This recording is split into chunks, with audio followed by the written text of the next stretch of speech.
Hey, I'm Mary Grothy, CEO of Sales BQ and House of Revenue. Today, we are talking about how to create content on LinkedIn. And this class is built for those of you that are in marketing or sales or as an executive. Anybody that's creating content on LinkedIn, we're going to talk about all the ways to do that to really maximize the algorithm and ensure that you are producing results on the platform. I'm going to share my screen. Here we go. Okay. I'm in on my LinkedIn profile here. Just as a quick side note before I jump in, we do have a couple other courses on LinkedIn that talk about how to grow your community, how to expand your brand and influence. We have one that's super sales specific for sales people. We have one about rewriting your profile on LinkedIn. So some great courses coming from us on this topic. But today our focus is all about creating and generating content. So let's talk about the best way that LinkedIn is content can be digested. So there's usually two ways that you can do content. One is through a company page and one is through a personal page. So let's talk about the company page first. I'm going to hop over to the House of Revenue page.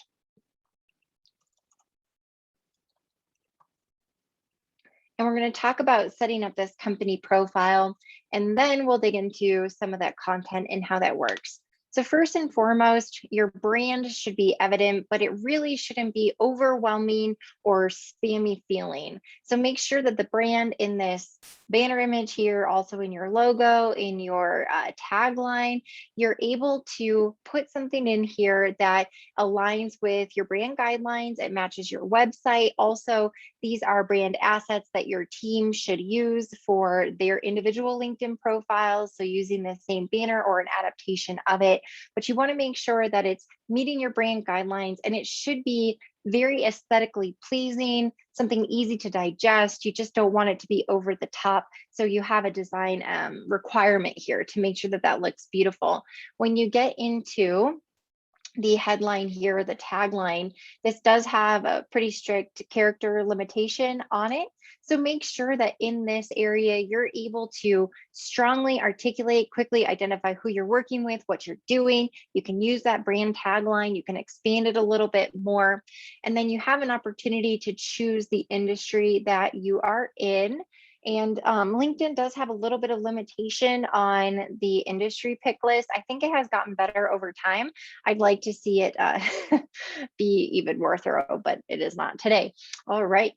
Then on the left-hand side, when you do pop in, this is an admin view. I can show you a member view here in a moment, but you can see your analytics of how your page has been performing. Gives you an opportunity to start a post. You can attach a photo, a video, a document, or you can actually conduct a poll. Polls are becoming increasingly popular on LinkedIn. In fact, they seem to be really catching the wave right now for popularity. And so I highly recommend that you get into doing polls, and it's a great way for people to interact with your brand. Then you can also upload assets like these, or you can simply just write a post. It does give you an opportunity to target this post to a specific audience, and you can even convert that into a paid ad or a sponsored ad as well. So there are options here within the company level content to get super specific in how you are reaching certain audiences. Now, on the right-hand side, you can invite connections to follow the company page. I'll tell you that that's actually kind of annoying and a nuisance at least when I receive them, and consensus seems to be that when you log into LinkedIn and you have a notification saying so-and-so asked you to follow their company page, it's weird. It just feels spammy. It feels salesy. It's like, seriously, why? There's nothing of value here. You're asking something of me. I may or may not even know you. And so we don't use that function and recommend it. Now, if you're launching a new company page and you want to invite your immediate employees, your immediate network, friends and family, that's one thing, because they're going to be like, oh, that's so-and-so's company page. Sure, I'll help them out. I'll go give them a like. That's a little bit different than trying to invite strangers to follow your company page. Please do not do it. Another function that works extremely well is to schedule an event. So one of the marketing tactics that we believe in at House of Revenue is scheduling webinars or podcasts or other broadcast methods of getting people into your brand, having a conversation, doing an info session, or some sort of lead attraction webinar just to pull people in. And so you can schedule that event here on LinkedIn. You could also do like a panel, or you could interview maybe a leader in your industry, some sort of event that are going to pull people into your brand. It's going to be really exciting. You can build that event here. Now, if you, when you're building that event, you want to use like Eventbrite to drive tickets, you can link in that link to drive tickets. You can also put in Zoom link information or other tools for where that event's going to take place. When you find hashtags that you can select hashtags that you're going to use consistently. They're going to show you how many followers are attached to that. We're not huge on a hashtag strategy with our company. It has been known just for quite some time that hashtags don't really help out significantly on LinkedIn. They are a much stronger tool in platforms like Instagram, as an example, where people are definitely searching by hashtags. It just doesn't seem to be a huge play here on LinkedIn, so we don't heavily invest in them. With our content that we post here, specifically on House of Revenue, and I can show you Sales BQ as well, we do post out blogs for our content amplification strategy, as well as post company news and announcements. We recently had 3 new hires. You can see them brought on here. We post when we have events. So we just had an event that ran. So we have that posted here for people to engage with that content and to register. We also have a radio show that couples as a podcast. And so this is more amplification from that show as well, with a link to hear that episode. Here's another call for event registration. This would be blog amplification. We had a terrible event that took place here very close to us in Boulder, Colorado. And so this is important. We used our company page, although I wrote the personal message. It deserved a personal message. This was absolutely tragic what happened in our community. And we put this out to everybody so that we could make sure that we were acknowledging what had happened and really sharing our passion for supporting the victims and everyone that was involved in that tragedy. Again, going back into blog amplification, more blog amplification, back to the House of Revenue radio show. So you can start to see how we alternate content on here. Something else that we do is well, here you go, International Women's Day. So this is a great post, and I'm actually going to use this one as an example. When you have a day like International Women's Day, and there are 100 days a year like this, where you could truly celebrate someone or something, and it's a nationwide known, hey, everybody's talking about this. So one thing is you could write a boring post and say, hey, happy International Women's Day, and sound like everyone else. We decided to do something pretty unique. We actually tagged the women in our company, and then we asked them to share their best advice in the comments to help women excel in their careers. And we encouraged others to share advice. So this was one of our higher performing posts that we've ever done on the company page. And we had exceptional interaction in the comments. And so this really created some strong social engagement, which is something that you would like to strive for in your social media strategy. So when you post out on social media, posting is just one part of the puzzle. You want to create engagement where you're actually having people interact and comment back and forth in the post or share it and add their own sentiment to it. This is a great way for you to interact with your community that if you watched our LinkedIn course on how to create your community on LinkedIn, this is one of those great ways to interact with them. All right. So again, more blog amplification. I'm going to pop over to Sales BQ so that you can see a little variance in a different company page that we have. We have a significantly higher follower count on this one. So we have our Quota Crusher podcast. So this is another example of content amplification. So this type of content is in the form of a podcast, and we have a couple of ways of highlighting the episode. One is to post a social media graphic where if there was a guest, we tag the person.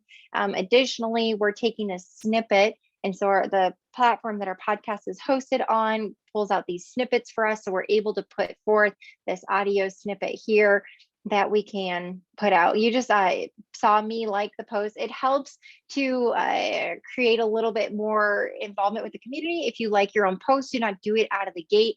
This is something we posted 3 days ago. It looks to have pretty low traction in the news feed. And so I went ahead and gave it a like. Sometimes it helps to like your own content down the road from that company page, just to give it a little bit more life in the news feed, see if you can get a little bit more interaction.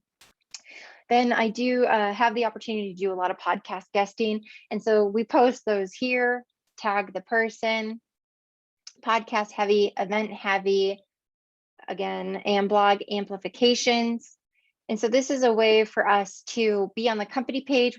This is it. This is blog amplification. It's posting about events, content amplification, and engaging people in the community. So that is featured sales trainers, etc. So here you go. That's what we're doing on the company page. And hopefully that gives you a good example of what content you post on the company page. Ultimately, it needs to speak to what your audience wants.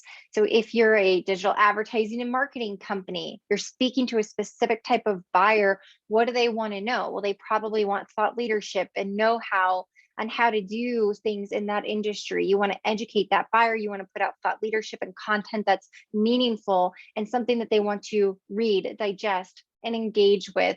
If you're a payroll and HR company, perhaps you want to talk about all the facets and areas that you're helping with compliance and navigating companies through how COVID changed the landscape in the workforce and remote and what's happened in certain industries.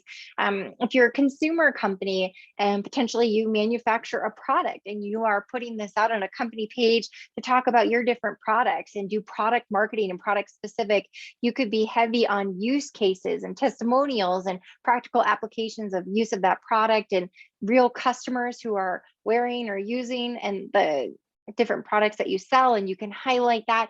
So there's ways to create through the company page that emotional brand message of here's who we are, here's who we serve, here's how we do it. We're thought leaders, we're different, we're brilliant in this space. So you want to be consistent in how you're posting on that company page. Other things that you can do on the company page that you can write about your company. I'm going to pop back over to House of Revenue. I'm actually going to view this page as a member and switch over here. So when you have this, you can read in the about who the company is. You have the opportunity to put in the URL, the phone number, identify how many employees work for the company. You can put in your locations. You can also, if you're hiring, you could put out a job. You'll have the people that work for you, and you can you'll have them here listed on that page. When you get to a certain point, I believe you need to be 30 employees that are on LinkedIn connected to your profile. There will start to be insights about your company and how you're growing in each segment of your business, open positions, turnover, whatnot.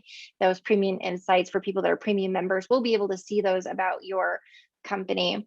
But there's an opportunity here for you to write a little bit more about who you are and what you do, and it's going to highlight some of these pieces. So that is a little bit more about the company page. Okay, let's talk about content as an individual. First, you might be asking the question, well, can't I just share my company's content?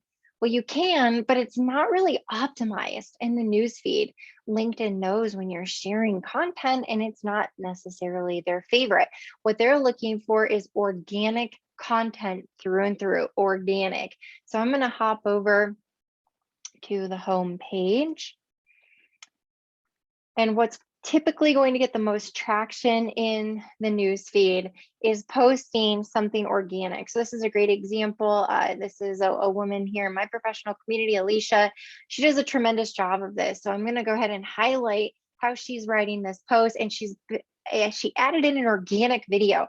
So you can add an organic photo that you can just take from your phone, or an organic video that you can shoot.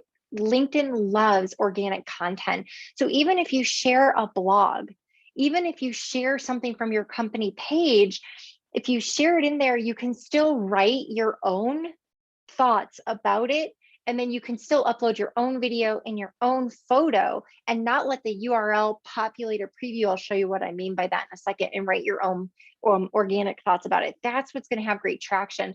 The next thing I want to tell you when you're posting here is you want to have a sentence hook so that people want to expand what you have written. And I'll walk you through. So the preview is 5 lines. So 1, 2, 3, 4, 5. Only the first 5 lines will show. So typically what you want to do when you're writing a post is to have like a hook that makes people want to click the read more button, which is what I clicked to expand this post. And so you're writing here a bit of a dialogue. It's broken apart. It's easy to scroll through. This isn't one just giant paragraph. It's hard to read. And so then she's got a video up here that she uploaded, and it's short. It's under 2 minutes, and that goes with her content. She's getting really great interaction here in the comments, and she does a great job of social listening and engagement. She replies back. She furthers on the conversation. This is really a great example of how to use LinkedIn, especially from an influence standpoint, thought leadership, and how to drive that. I'm going to take you to one of the examples. I'll show you 2 different posts that I have done. Okay, this was just calling out for the event. So this is one of my best posts that I've done. I did it 2 weeks ago. It's reached almost 41,000 views. It has almost 600 interactions and 100 comments. This is the post. There is no need to expand. I hit 5 lines and I did the entire post in 5 lines. There has been a wave of LinkedIn content coming through that has been really long, really long posts. They call it broetry, I think is what they've started to name that, where you have like a 1 sentence, a space, a 1 sentence, a space, a 1 sentence, a space, and you had to go through this whole thing, and it's super long and it's a lot of content.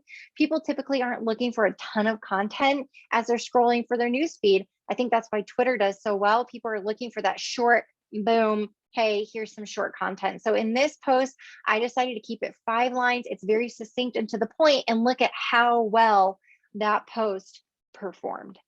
Now, underneath here, I want to tell you why I did what I did on this post.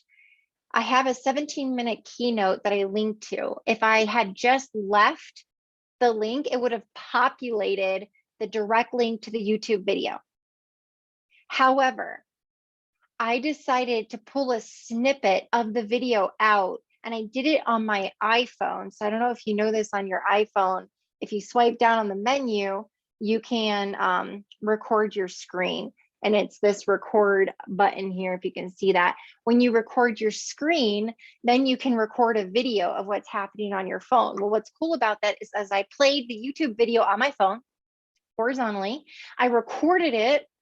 And then I saved that video. I edited the video right there on my iPhone, and I shortened it to be just so you wouldn't see me clunking around on my phone. I shortened it to just the content. And then I airdropped that over to my Mac here, uploaded this organic video that I actually shot from my phone. So the cool thing is LinkedIn says, hey, this is organic content. And even though it's exactly the same as what's in that YouTube video, it actually performed much stronger in the newsfeed. So I ended up getting 2,500 views of this, which is actually pretty high. In the past, when I've posted the direct link to a YouTube video, those posts have only garnered between 1 and maybe 500. I think maybe I had one that was like 900 views, but to get 2,500 views, it's because I have this organic video that I posted here, but the link then takes you outside of LinkedIn into YouTube, into that full video, and really got some decent usage there.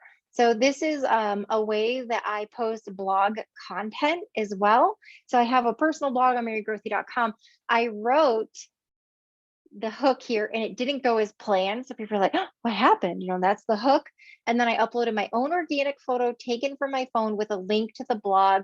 And this one has performed extremely well with over 4,000 views. Did the same thing for my blog here. This was a photo I had taken at Suna Studios, but you can see the process that I'm following and I'm doing here. So here you go.